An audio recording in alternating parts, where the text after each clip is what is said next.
खामगांवकर ने अतिरिक्त पुलिस महानिदेशक कृष्ण प्रकाश प्रसाद के साथ ग्रीनथॉन में भाग लिया।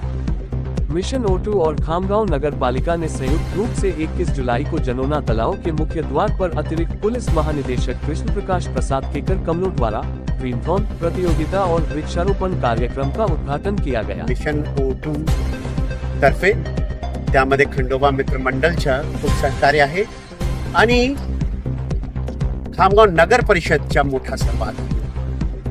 इस बार कृष्ण प्रकाश प्रसाद ने प्रतियोगियों के साथ दौड़ लगाई। इस अवसर पर जनोना तालाब क्षेत्र में प्रतियोगिता के विजेता पुरुष समूह एवं महिला समूह के विजेताओं को पुरस्कार एवं प्रमाण पत्र देकर सम्मानित किया गया। इस बीच कई लोगों ने कृष्ण प्रकाश के साथ सेल्फी ली। जनोपचार न्यूज नेटवर्क से नितेश मानकर की रिपोर्ट।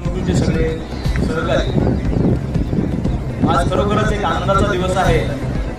ग्रीनथॉनच्या माध्यमातून आपण वृक्ष लागवड तसेच आपलं जे काही शारीरिक स्वास्थ्य आहे, आपलं फिटनेस आहे, या दोन्ही गोष्टीचा संगम आपण इथे करत आहोत आणि आपण या ठिकाणी मोठ्या प्रमाणामध्ये सहभागी झाला त्याबद्दल आपले खरोखरच अभिनंदन।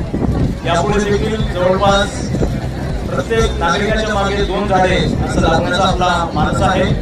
त्यासाठी नगरपालिकेच्या वतीने आपण स्वच्छांकन स्पर्धा लवकरच जाहीर करणार आहोत आणि खामगावच्या सर्व पर्यावरणप्रेमींना माझी विनंती राहील, शरद असेल, लायन्स क्लब असेल, तरुणाई फाउंडेशन असेल, शिवशंभो ग्रुप असेल, इतरही सगळे ग्रुप आहेत, सगळ्यांना माझी विनंती आहे की आपण या उपक्रमामध्ये मोठ्या संख्येने सहभागी व्हा।